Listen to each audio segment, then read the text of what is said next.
Welcome guys to the first ever era video on this channel. This will be the first era within the Age of the New Republic that we'll be exploring. We will be starting with the Dawn of the New Republic, and then, later on, after an extra 4 videos, we'll be doing the sequel era. But, with that said, let's rewrite the Dawn of the New Republic era, shall we? So, we're going to start this era with the Star Wars Battlefront 2 campaign, except it's going to be called Inferno Squad. I've changed it to that name because you'll actually get to play as the 3 remaining members at different times. So basically, we'll get to see Gideon Hask's perspective, Iden Versio's perspective, and Del Meeko's perspective too. And pretty much most of the events up to Vardos is still going to play out, except there is going to be a couple of changes though. There's going to be no Han, Chewie, or Leia in this campaign whatsoever, and we're still going to have the Pilio scene where you can play as Luke Skywalker, of course. And the battles are going to pretty much stay the same, except Del's going to have that open-mindedness he had in the book.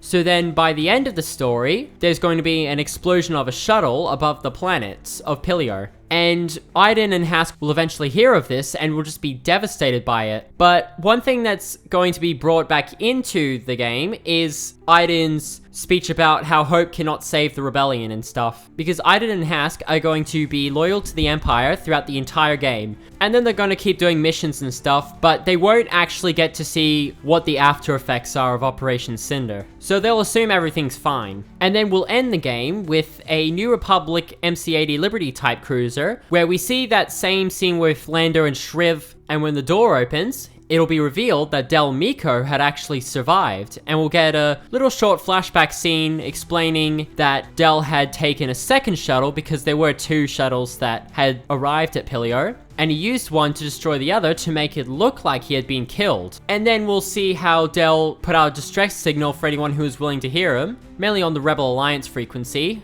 provided to him by Luke Skywalker, as by then, Del will just decide to abandon the Empire, as he's now been given a choice by Luke, but he knows if he goes back to the Empire, he won't get a choice. But obviously, there will be a big lead up to this, so this isn't just going to be a complete random 180, this will actually be something where it's fully developed. And then we'll end the game with Del considering joining the New Republic, but he'll only agree to help them with one mission, and that's where we end the Inferno Squad campaign. Next, we'll have the Star Wars Squadrons game serving as the next part of the story, but everything's just going to stay the same with this game, so I don't really need to say too much with this one. Except the only change is that there'll be a B-Wing. I'm going to include a B-Wing because I think it's crazy that we didn't get one. Even if you can't play as it in the game, it'll just still be there at least. But otherwise, the show we'll get after that is a Luke Skywalker show where we see him traveling across the galaxy, finding ancient artifacts of the Jedi, the Sith, and just other Force sects as well. And of course he'll fight off Imperial forces here and there as well. But the main story is him searching for artifacts to understand more about the Jedi and Sith as he tries to rebuild the Jedi Order. Except he wants to rebuild it in his image, where attachments are allowed. Mainly just because that makes more sense with his character rather than him being like the rigid Jedi Order.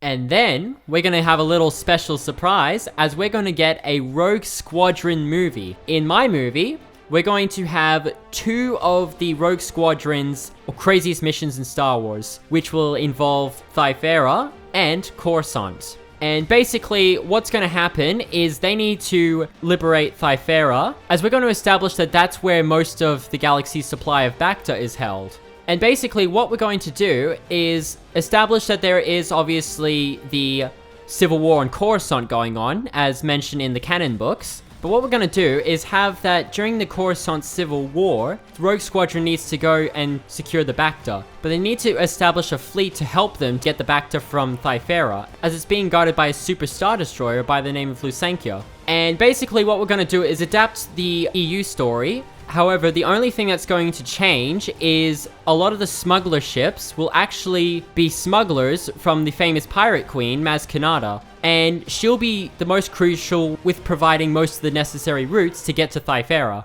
And then everything else can play out the same way as it did in the EU story, with them being able to capture the Lusankia, the mission to Yagdul, and then, this is where things change, instead of just an ISD that was captured by the New Republic coming in to save Rogue Squadron, There'll also be a small New Republic fleet of an MC-80A Star Cruiser, some CR-90 corvettes, and some Nebulon B frigates, who also assisted in capturing that ISD, and then they'll all together capture the Lusankya, which then they'll bring that entire fleet to Coruscant to take out the Imperial fleet that is guarding Coruscant. And of course, they'll have the Bacta and stuff that's necessary as well. And the battle will just be crazy, and the ground battle will also be very intense and crazy as well, as we see the Riders and the Rebels fighting off the Imperial Loyalists and the Imperial forces. And of course, there'll be New Republic troops that help the Rebels and Rioters. But by the end of the battle, the New Republic will win, and they'll move the Lusankya out of the picture so then the people aren't intimidated by the New Republic. And Master Mater will be captured as well, but the main antagonist of the film, Yasan Isard, will actually be able to escape. And we'll use her for a future Star Wars story, as she is a very big antagonist in the book. So I really want to be able to make sure I can use her for something big later on in the Star Wars story. But that's for another era video. And while the Battle of Coruscant will be absolutely successful, unfortunately, the war will not be over. But while it is a dreadful thing, Rogue Squadron now has a set of allies, and the New Republic has a Super Star Destroyer and 2 Imperial Star Destroyers that are willing to help them wipe out the Imperial fleets and bring a closer end to the war. And that is the end of our Rogue Squadron movie. After that, we're going to get perhaps a 6 to 8 episode show or a movie about how Han and Chewie liberated Kashyyyk, which will still include the New Republic troopers involved and Leia and Nora Wexley, as well as Wedge Antilles, of course. And by the last episode of the show, or the final act of the movie, we will see a mass Wookiee uprising across the planet. Similar to the riot on Ferrix, except with Wookiees, obviously. But to those fans who know of how the Wookiees were treated during the time of the Empire, it will be this huge cathartic release for them as they see the Wookiees get the chance to fight for their freedom. And by the end of the show, of course, the Wookiees will win, and Han and Chewie will be praised as the leaders of this uprising to save the Wookiees once and for all. And that will be the end of that show. And then finally, we're going to finish this era off with a show that will have 3 to 4 seasons that'll explore the final part of the Galactic Civil War between the Rebels and the Empire, to then seeing the Rebels transition into the New Republic. And there'll be some big battles, skirmishes in sectors, or just regular skirmishes. And of course, we'll get that Battle of Naboo scene from the Iden story campaign, except it'll be in the show. And we'll see the use and fall of Operation Cinder. And for our main characters, we'll have Leia, Shriv, and Del Meeko as the protagonists. And then we'll have Iden and Hask shown in different parts as the antagonists. But the big antagonists will absolutely be Rey Salone and Gallius Rex, with Gallius Rex obviously being the secret leading antagonist. And we'll also see Iden's father as well throughout the show, as he's also a really cool character as well. And then we'll see scenes of how Rey becomes the Grand Admiral of the Empire, while Rax serves as the sort of Palpatine-like figure of this new Empire. Except he's not as skilled as Palpatine, of course. But speaking of Rax, we'll also get his backstory of how he met Palpatine when he was a small boy. And then by the end of the show, we'll have a 2 to 3 episode arc of the Battle of Jakku, where we'll see Iden and Hask fight Del and Shriv, with Iden just needing a little push to abandon the Empire, which she will end up defecting, as she will have actually gotten a chance to see what Operation Cinder was really like, and then she'll know that planets loyal to the Empire were just destroyed for no reason. Basically, it's kind of going to be, the show will really finish her arc once and for all. But Hask will still absolutely stay loyal to the Empire, and he will try to kill Iden and Del and Shriv, of course, but Del will be able to stun him just in time out of respect. And then the battle will be won by the New Republic,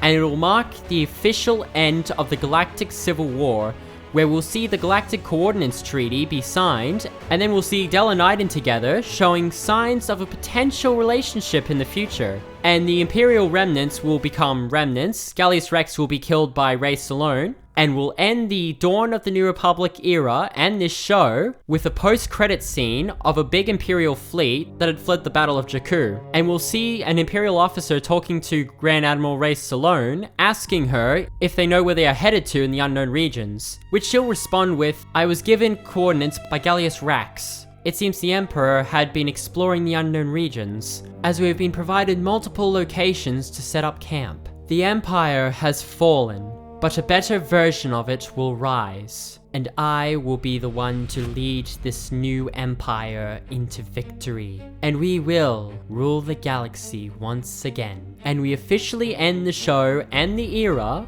with the Imperial fleet traveling through hyperspace. And that is officially the end of the dawn of the New Republic era. And there you have it. Now, what do you guys think? Do you like my rewrite idea? Was there something perhaps you thought was missing from this era? What would you guys add? Please let us know down in the comments below. Thank you so much for watching. Keep rewriting, and we'll see you next time on Star Wars Rewrites. See you guys next time.